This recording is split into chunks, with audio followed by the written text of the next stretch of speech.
When I started watching Succession, I was blown away. Besides the fact that it was just a darker version of Arrested Development, the quality of the show was amazing, and I was loving it. Everything about the show was top-notch, and I mean everything. Don't even get me started on the masterpieces of music that Nicholas Britell has composed. Everything felt so natural, and it was amazing to hear such colorful vocabulary being used. Bingo bongo, hit that bango. Like, I didn't even realize that many colors could exist in any language. What up, pricklicks? It's me, Dr. Moron. I'm a ding-dong doodle-bug dipshit, and my dad hates all of you. From the very beginning, one thing that Succession does extremely well is how it treats the characters. In the show, the characters and acting felt natural. What the fuck? And the dynamics between the characters are portrayed so well that they're often easily seen. You never spend any time guessing who's the most important, because the show establishes the power dynamics in virtually every scene. In the beginning, when it is established that the father, Logan, would be stepping down as CEO and someone could gear up to take the mantle, you're engaged in the plot of who will take over, who will be in charge, who will be in power. And when Logan decides that he won't be stepping down, a new and technically old player enters the fight, and now you are left wondering who will come out on top. With that in mind, every episode is crafted in such a way that has you rooting for different characters. Throughout the show, I could often see myself rooting for Ken, for Roman, for Shiv, for Tom, for Greg the Egg, and even rooted for Connor at times. I even rooted for people that were outside the immediate Roy family, like Gerri, Carl, Frank, and so on. It was easy to root for so many people in the show because everyone was an underdog compared to Logan. And we all love an underdog story. Hell, I could even see myself rooting for Logan sometimes, as he brought such a powerful presence to every scene. Here's to us. Every moment I was excited to see who would be in charge, who would leave the scene better off than everyone else. And as the show progressed, and so many heartbreaking moments, betrayals, and backstabs happened, I was excited to see what it would all culminate to. What would happen, and finally, who would be the winner? Because that's what the show is about after all. Who wins? When you play the Game of Thrones, you win, or you die. Whoops, wrong show. So as season 4 began airing, the final season of the show, I was excited and ready to watch the ending, and to find out who the ultimate winner of the show was. Who succeeded in Succession. And to my surprise, the winner was no one.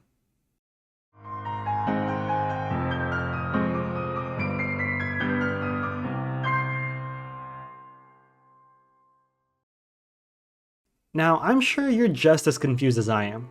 I mean, that's what the show is about. Winners. So how can this show that's all about winners have none? I mean, just the characters alone should be a huge indicator that they're all winners. They're one of the wealthiest families in America. They have an immense presence and power to influence the world around them, since they also own a news corporation. Everything can go their way, and issues can disappear at the snap of a finger. They can literally have anything they want in the world. Isn't that the dream? Isn't that what we strive for every single day? Isn't that what we all want? So then, if they have everything, why are they so unhappy? This sense of unhappiness with the characters is highlighted from the very beginning of the show, and can be seen with every main character.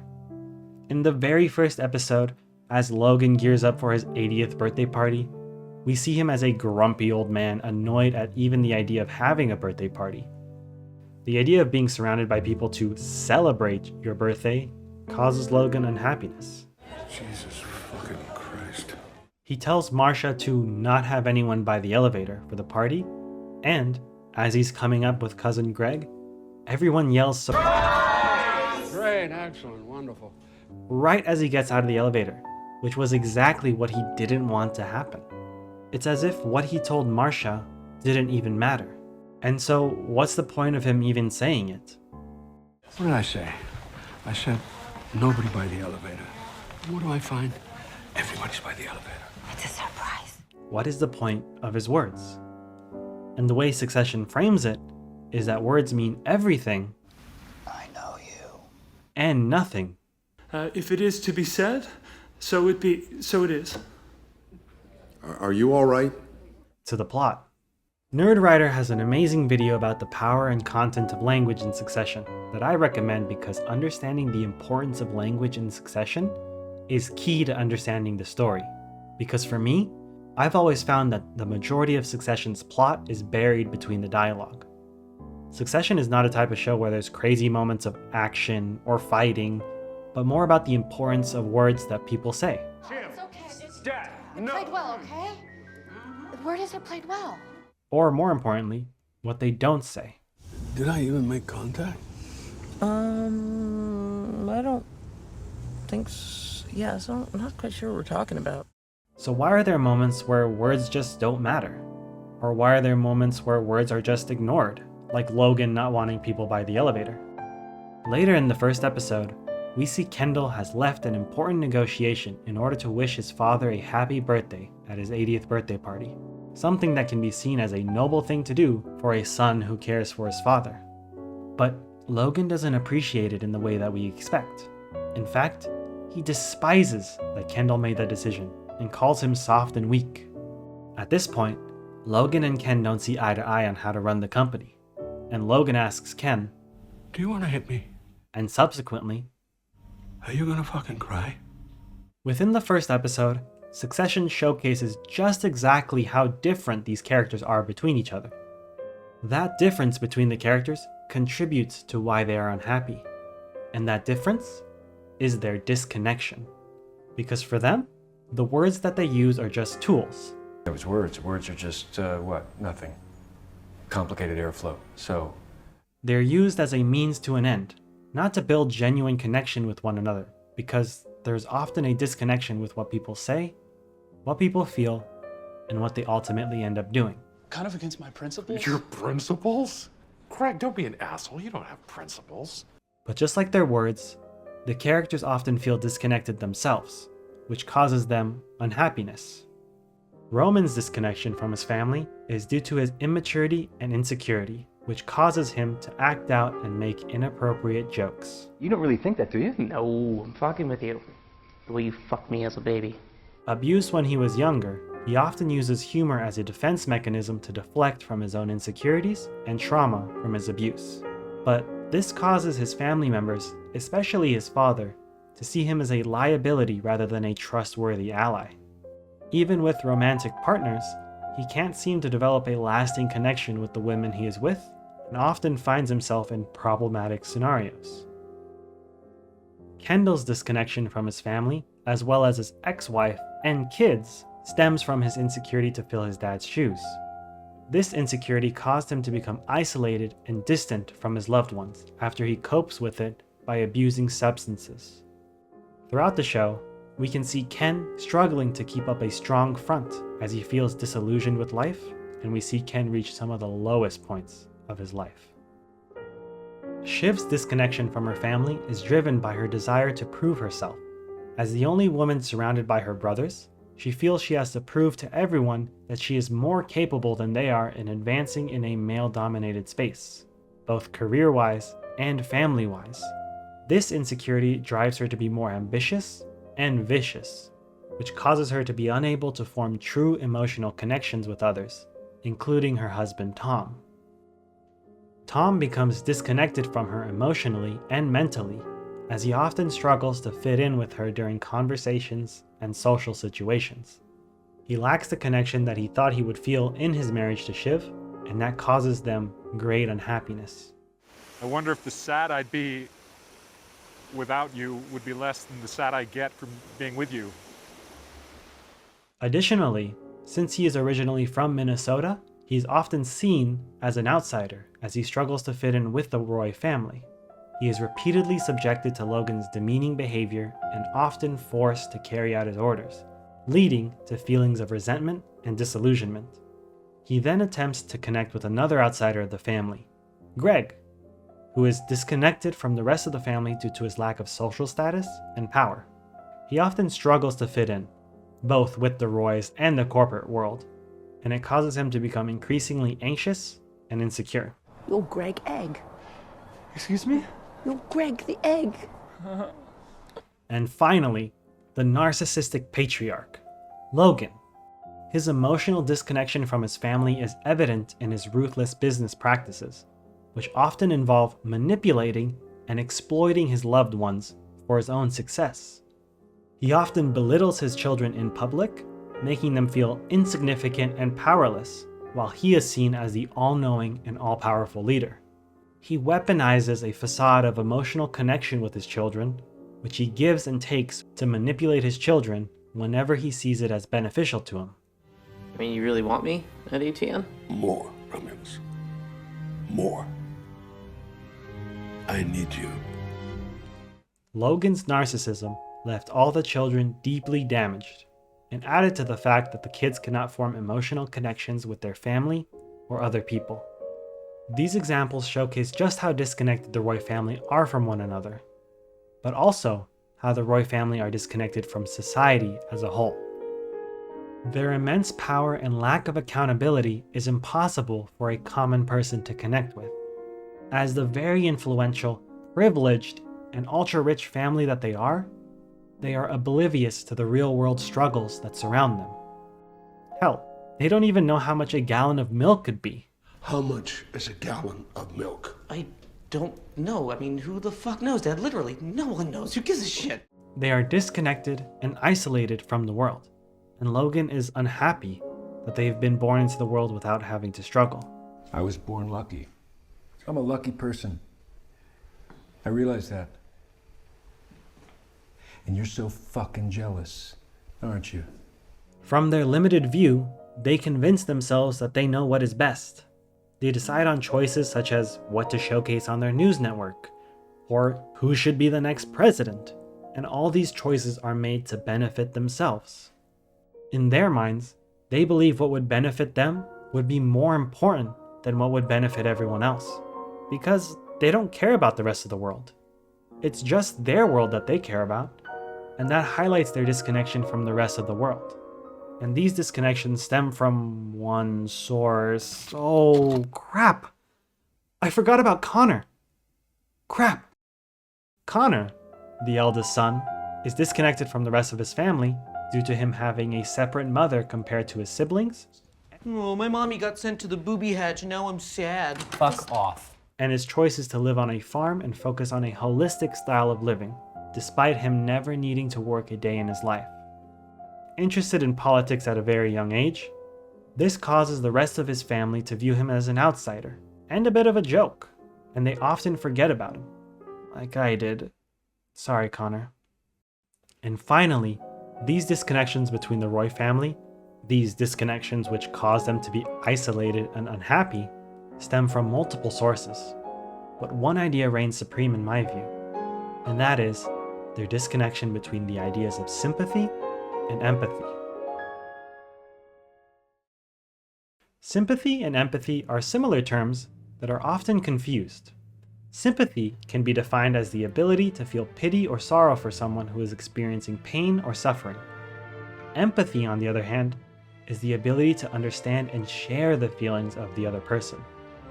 Sympathy is a more superficial, surface-level response, like solely sending thoughts and prayers or providing a silver lining, but empathy is a deeper level of engagement and understanding with someone's struggles, which would require a willingness to step into the other's shoes and experience their emotions as if they were your own.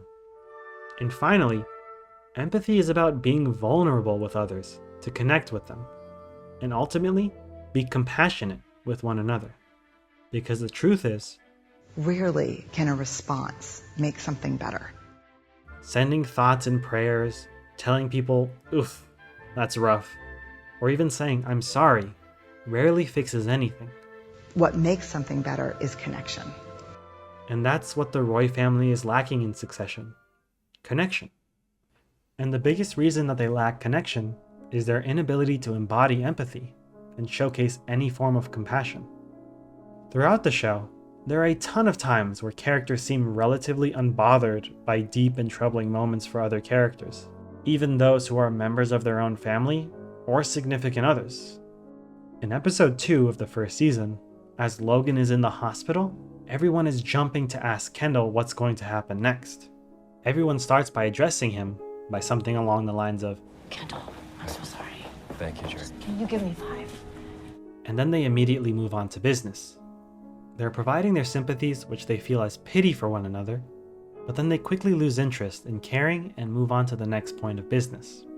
It's as if everyone is on their own private islands.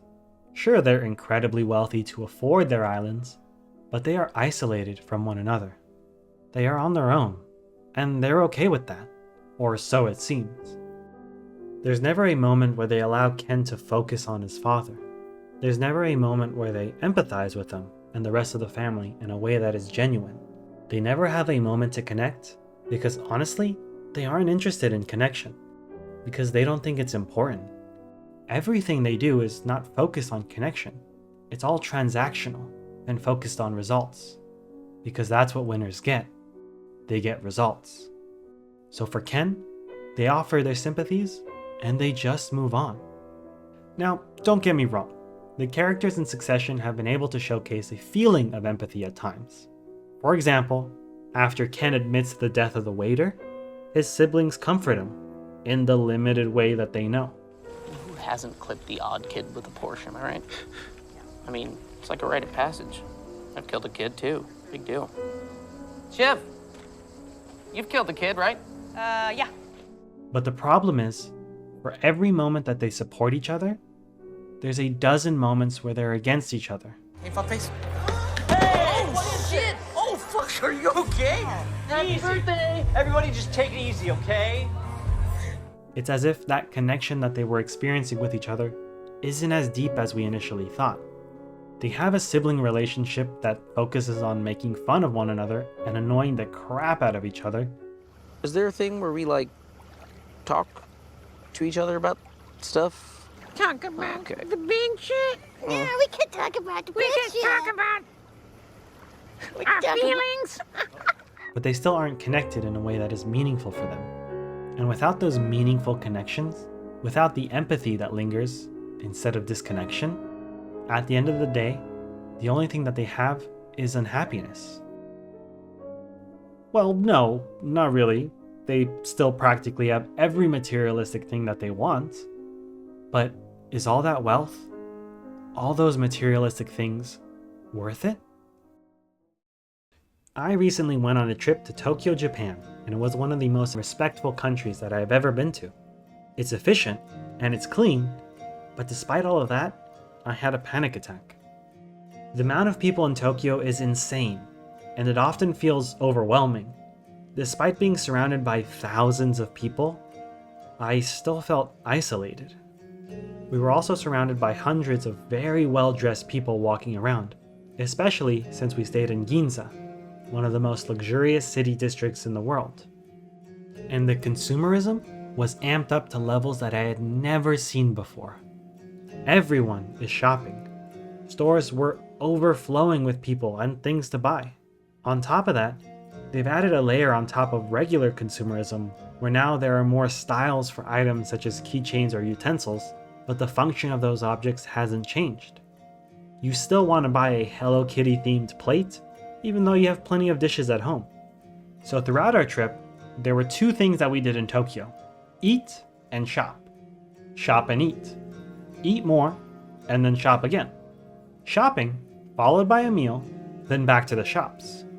And during this time, I felt lost. No, not because the majority of signs were in Japanese, though most were in English too. I was lost with life. And soon, I felt like it was all meaningless. If everything was just about eating and shopping, what's the point? Are all the wealthy people out there winners? Does the more money you earn, the more money you spend, show how much of a winner you are? During this panic attack of mine, being surrounded by hundreds of passersby, my wife told me something that helped calm me down. I asked her what the point of it all was, and she said, one thing that we can focus on is connection and being compassionate enough to perform acts of service. Somehow, success has been defined as climbing the ladder, to afford and strive for more, because that's what would make us happy.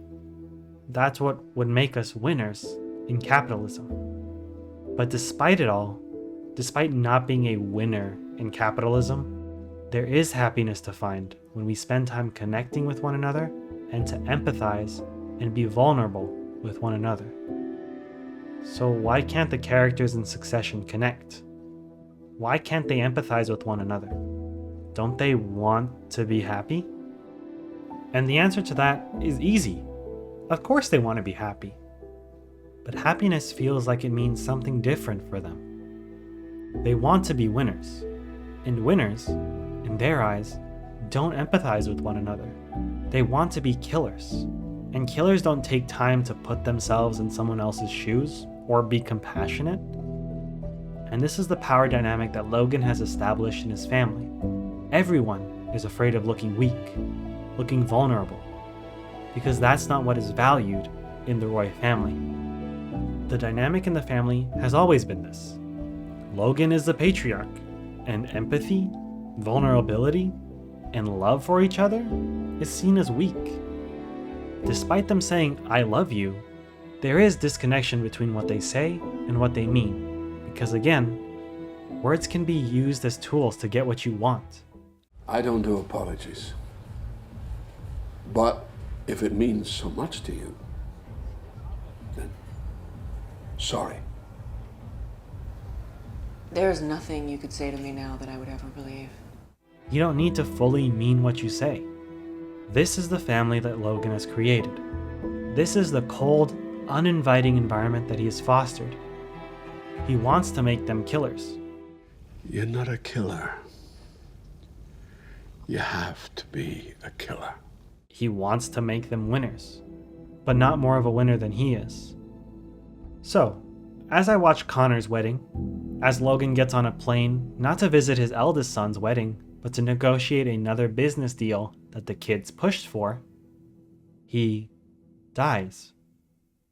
On that plane, in the bathroom, alone, with Logan's kids completely unable to believe that their father, this patriarch, this killer, this all-knowing being, this winner, is just gone. The moment becomes so raw and so real for the Roy siblings that I struggled to watch it, because it reminded me of how I lost my dad, how sudden it was to get the news, how I felt once I got the call. And I didn't even pick up. I was working. I was worried about money. I was worried about the materialistic things that I needed. I was worried about being a winner, because that's what my dad would have been proud of, when instead, I could have been worried about picking up the damn phone and not learning of it through a text from my sister after hours of work. Hey, I'm trying to get a hold of the nurse at the hospital. He wasn't breathing, and he's in the ICU. All my stupid, blindsided self could respond was, who? Dad. And in my father's final moments, where he was unable to speak, all I could think was, I failed. I didn't do enough. After my parents' divorce, I should have been there for him more than I was. I should have visited him more often. I should have grabbed lunch with him more often. During our shifts when we would work at Walmart together, I should have talked with him more. I should have connected with him more. I should have been vulnerable with him about my struggles with depression. I should have just done more. I should have picked up the damn phone. I wasn't a winner. And after we buried him, despite me feeling like a failure, my uncle hugged me and told me that my father would be proud of me. And then, I couldn't hold it in anymore. I broke down.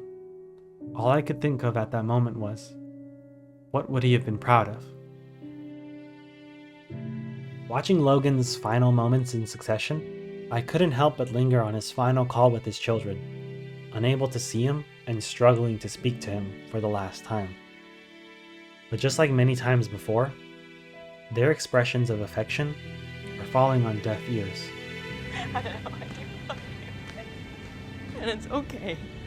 This patriarch, this unrelenting force and leader, has his kids on the other end of the line, and he's unable to care for them, just like he had done many times in his life before.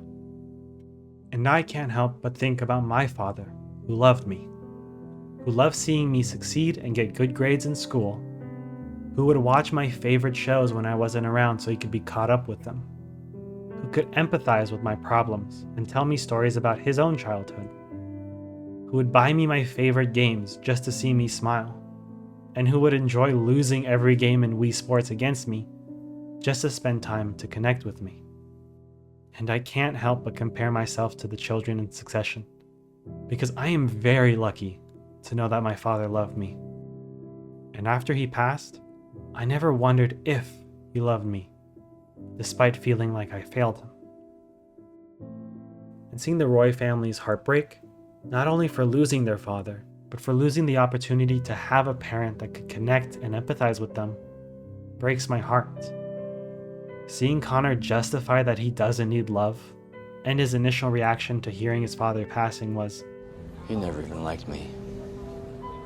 Seeing Roman deny that his father had passed because he just couldn't understand that the most powerful man that he's known his entire life was gone in an instant. Seeing Shiv ignoring Tom's calls and being unable to articulate and express herself fully at the idea of her father dying.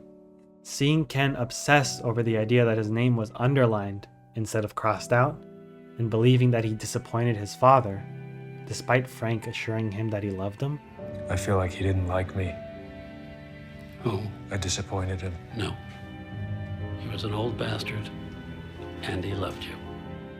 Seeing all this transpire over the family, it became clear that the definition of a winner changed within the show. A winner was formerly known as someone who had all the riches and power in the world, and Logan was seen as the biggest winner of them all. He could buy everything, and on his way out from the world, he couldn't take anything with him. In one of Logan's final scenes, he is celebrating his birthday again, for the last time, without his children with him. From there, he leaves his celebration to walk with his security guard, Colin. Having no one else around him, he tells Colin, You're my best pal. Thank you. He feels like he has a strong connection with Colin, someone who he's probably never had a deep conversation with before. And then he asks, What are people? He describes himself as 100 feet tall, and that people are just pygmies, economic units. He was a winner by his own standards, but despite him feeling like there was nothing else after this life, all he left behind was a disconnected family, all struggling to make true connections with one another, and obsessed with becoming winners. Because that's what the show was always about. Winners. But in reality, none of them were ever going to become winners. Despite having access to every materialistic thing that they could ever want in this world, they were never able to access what they needed. Connection. And that's what the definition of a winner had changed to. Someone who could connect with one another. Because that's what we all need. We all need to feel like we're a part of something, that we are connected, and that we are cared for. Because when we can be vulnerable with one another, when we can empathize with one another, and when we can truly appreciate one another enough to show compassion and care for each other, we all become winners.